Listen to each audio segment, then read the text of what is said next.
శ్రీమాత్రే నమః. అందరికీ శుభోదయం అండి. అందరూ ఏం చేస్తున్నారు? అయితే నిన్న ఆషాఢ మాసంలో గ్రామదేవతకు చీర పెడతా అని చెప్పాను. తర్వాత తెలంగాణ బోనాలని చాలా ఘనంగా చేస్తారు కదా, అది అక్కడ అటువైపు ఆచారం అది. ఇక్కడ మనం కనుమ నాడు, ఉగాది రోజు అప్పుడు నైవేద్యాలు అవి పెడతాం. ఆషాఢ మాసంలో గ్రామదేవత చీర పెట్టి పూజిస్తే గుడికి అది వెళ్ళి చాలా మంచిది అది. తర్వాత మొన్న మా వారితో ఒక కామెడీ వీడియో చేశా కదా, ఎక్కడికి తీసుకెళ్ళరని. అంత తీసుకెళ్లకుండా ఏమి ఉండరు, కానీ కొంత ఆయన పనికి ప్రిఫరెన్స్ ఇచ్చుకుంటూ ఉంటారు. కొంచెం వెళ్దాము అలా అనాలి. మా చిన్నబ్బాయి వాళ్ళు వస్తే, చిన్న కోళ్ళు వాళ్ళు అయితే వాళ్ళు గొడవ చేసేస్తారు ఎక్కువ. రావా, కదలవా, ఎప్పుడు పని చేసుకుంటూ ఉంటావా, సండే అయినా అని. అప్పుడు వెళ్తూ ఉంటాము. లేదా వాళ్ళు ఉంటే వాళ్ళిద్దరూ నన్ను లాక్కుపోతారు. అబ్బబ్బా, ఎప్పుడు తాతగారికి అన్నం పెట్టాలి, టైం అయిపోతుంది, లేట్ అయిపోతుంది అలా అంటే నేను బయటికి వెళ్ళిన ఆలస్యమైన, అబ్బాయి ఎప్పుడు మీకు ఇంటి గొడవే అత్తయ్య, ఒక్క 10 నిమిషాలు లేట్ అయితే ఏమీ అయిపోరు, తాతగారు చూస్తూ ఉంటారు, కూర్చుంటారు, ఏం పర్వాలేదు అలా నేను నన్ను నొక్కేసి తిప్పేస్తూ ఉంటుంది. మా చిన్న కోడలు కొంచెం హుషారని చెప్తూ ఉంటా కదా, అందుకని వాళ్ళిద్దరూ వస్తే మా చిన్న అబ్బాయికేమో మమ్మీ ఎక్కువ ఎక్కడికి వెళ్ళదు, ఇంట్లో ఉండిపోవడమే సరిపోతుంది, ఎక్కువ బాధ్యతగా క్లయింట్లు వస్తే వాళ్ళని చూకి జవాబు చెప్తూ తాతగారి కోసం అది మమ్మీని తీసుకెళ్ళాలి అని అలా అనుకుంటారు వాళ్ళిద్దరూ. అందుకని వాళ్ళు వస్తే ఎక్కువ కొంచెం తిరుగుతాను. ఈయన నేను అయితే కొంచెం తక్కువే. వాళ్ళు ఉంటే మళ్ళీ వాళ్ళతో కలిసి నలుగురం ఎక్కడైనా సండే కానీ సాటర్డే కానీ వెళ్ళడం జరుగుతుంది. అదైనా ఒక గంట, మ్యాక్సిమం 4:30 అలా బయటపడ్డాం అనుకోండి, మళ్ళీ 6:30 లోపల ఇంటికి వచ్చేసేలాగా, అంతే. అంతకు మించి, ఎందుకంటే నాన్నగారికి అప్పుడు కాఫీ ఇచ్చేసి ఆయన ఈవినింగ్ ఒక స్వీట్ తీసుకుంటారు, అది ఇచ్చేస్తే మళ్ళీ 7 వరకు ఆయన భోజనం విషయం హడావిడి ఉండదు. కానీ ఈ వెళ్ళి ముందు అన్ని ఏర్పాట్లు చేసుకుని వెళ్ళాలి. లేకపోతే నేను 6:30 కాకుండా గమ్మున 7 అయిపోతే నాకు కంగారు వచ్చేస్తుంది. అప్పుడు గవ్వా చేయాలంటే లేట్ అయిపోతుంది కదా. అందుకని ఒక్కొక్కసారి నాకే అనిపిస్తుంది, అబ్బా వెళ్ళేదాకా పని, వచ్చాక మళ్ళీ పని అని వెళ్ళడానికి అంత ఇంట్రెస్ట్ అనిపించదు. వాళ్ళు ఉంటే మాత్రం ఒప్పుకోరు, బలవంతంగా లాక్కుపోతారు. ఈయన నేను అయితే ఒక్కోసారి వెళ్తాం, ఒక్కోసారి వెళ్ళను. ఆయన ఏం నన్ను తీసుకెళ్ళకపోవడం అన్నది లేదు, కానీ కొంచెం బద్దకిస్తారు. అది ఊరికే వేళాకోళంగా వీడియో చేశాను. అయితే ఆయన కొలీగ్స్, మిగతా అడ్వకేట్స్ వాళ్ళు అన్నట్టు, మీరు అసలు రెడీ అవ్వకుండా, తాళ్ళు సరిగ్గా దూకోకుండా అలా కూర్చున్నారేంటి అన్నట్ట.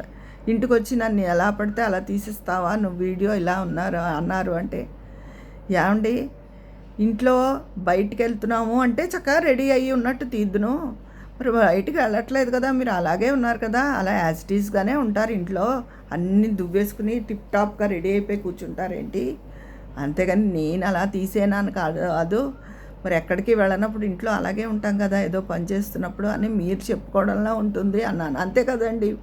ఇప్పుడు నేను వీడియోలు చేసినా నేనేమి తయారైపోయి, నేను యాజ్ ఇట్ ఈజ్ పొద్దున లేచి స్నానం చేసుకుని పూజ చేసుకుని, ఒక్కోసారి ఇంకా బ్రేక్ఫాస్ట్ అవ్వకుండా వీడియో చేస్తాను, ఒక్కోసారి ఆయనకి బ్రేక్ఫాస్ట్ పెట్టేసి నేను వీడియో అయిన తర్వాత చేస్తాను వీడియో.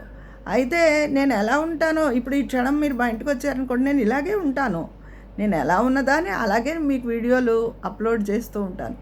ఇదివరకు అయితే పాటలు అవి మధ్యాహ్నం అప్లోడ్ చేసినప్పుడు కొంచెం నా జుట్టు రేగి జిడ్డు మొహంతో అలా ఉన్నట్టే ఉండేవి.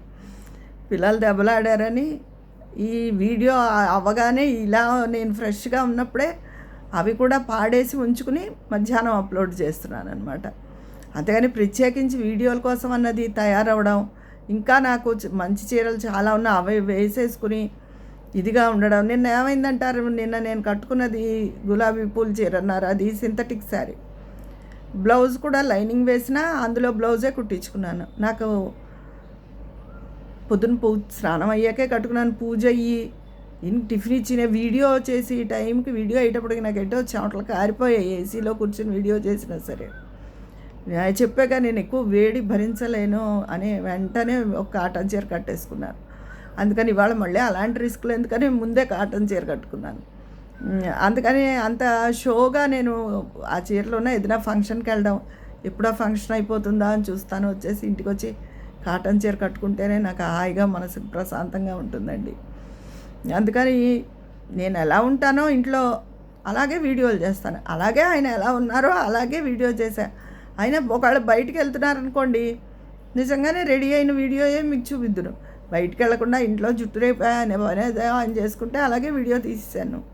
మరి ఆయన తీసుకెళ్ళడానికి పని ఉంది అంటారు ఎప్పుడు. నేను ఏడిపిస్తూ ఉంటాను, మీకు పని తెమిల్చుకోవడం రాదు, అందుకే మీరు పని ఉంది అంటారు అని. నేను అలా ఏడిపిస్తానని ఉడుక్కుంటారు ఆయన. ఇవన్నీ ఒక సరదాలు అనుకోండి.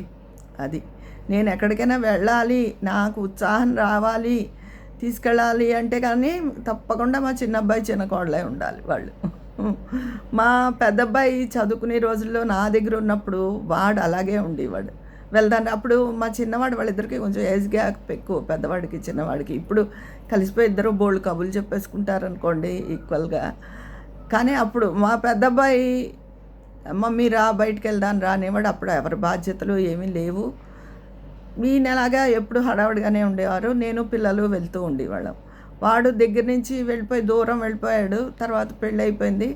తర్వాత చెన్నైలో కొన్నాళ్ళు, హైదరాబాద్లో కొన్నాళ్ళు ఉన్నారు వాళ్ళు రావడము తక్కువే. వచ్చినప్పుడు వాళ్ళతో ఏవో కబుర్లు హడావుడి, బయటికి వెళ్ళి అంత ఇది ఉండదు, టైం ఉండదు. వీళ్ళే వైజాగ్ కాబట్టి తరచూ వస్తూ ఉంటారు కాబట్టి వీళ్ళతోనే కొంచెం ఎక్కడికైనా తిరగడం అది జరుగుతూ ఉంటుంది. అది సంగతి అండి. ఇవి మా ఇంట్లో విశేషాలు. మీకు నేను చెప్పే పెద్ద మోటివేషన్ అనేం కాదు. ఇవి కూడా మీకు మామూలుగా నేను ఏం చేస్తాను అన్నది తెలియాలి కదా. అది ఇప్పుడు బ్రేక్ఫాస్ట్ చేసేసిన తర్వాత నేను వేసుకోవాల్సిన ట్యాబ్లెట్లు వేసేసుకుని వంట ఏం చెయ్యాలని ఆలోచిస్తాను. ఒక 4 కూరలు ఎదురుగుండా పెట్టుకుని అందులో ఏదో సెలెక్ట్ చేసుకున్నాడు, ఒక కూర పులుసు కానీ ఏదైనా చేస్తానన్నమాట. అది నిన్న పాటోళ్ళి బాగా వచ్చిందండి. దొండకాయ పచ్చడి, ముందు పాటోళ్ళి మాట ఎలా ఉన్నా అది చేస్తూనే ఉంటాను. దొండకాయ పచ్చడి నేను ఇంతకుముందు ఒకసారి చేశాను, చూసి ఇలాగే వీడియోలో. మళ్ళీ నిన్న చేశాను, బాగుంది చాలా. అది సంగతి. ఇంకేంటి సంగతులు? మీరందరూ ఏం చేస్తున్నారు, ఏంటి మీ అందరి విశేషాలతో కూడా నాకు కామెంట్ చేసేయండి. మరి మీరే చెప్పండి. ఎక్కడికి వెళ్లకుండా తయారవ్వకుండా ఉన్నవాళ్ళు ఎలా ఉంటే అలాగే కదా మనం వీడియో తీయాలి. పౌడర్ రాసుకోండి, ఏదైనా సినిమా షూటింగా పౌడర్ రాసుకోండి, తలదూకుండి. సినిమా షూటింగ్లో కూడా న్యాచురల్గా ఉండాలంటే వాళ్ళని అలాగే చూపిస్తారు, జిడ్డు మొహంతోనూ అదేను. తయారై ఉండాలి రెడీగా. అలా తీసేసుకున్నారేంటి అన్నట్టు. ఏమో నాకు అందులో ఆయన ఏమంతా జుట్టు రేగిపోయి అలా ఉన్నట్టు నాకేం అనిపించలేదు. కొంచెం మామూలుగా ఎలా ఉన్నవాళ్ళు అలా ఉన్నారు అంతే. అదే ఎప్పుడు సహజత్వానికే ఎప్పుడు ప్రాముఖ్యత ఇవ్వాలి. ఎక్కడికైనా వెళ్ళినప్పుడు ఎలాగ మనం తయారవుతాము, అది మనం ఇంట్లో ఎలా ఉంటామో అలాగే ఉండాలి. దానికి పెద్ద హడావిడేమిటి, అంతే కదా. మీరందరూ కూడా మన వాళ్ళే కదా, ఎవరన్నా బయట వాళ్ళు కాదుగా. అది ఉంటాను. మరి మీ అభిప్రాయాలు కామెంట్ బాక్స్లో తెలియజేసేయండి. మరి అక్కడ కలుద్దాం. మీ స్నేహితురాలు విజయ పన్నాల.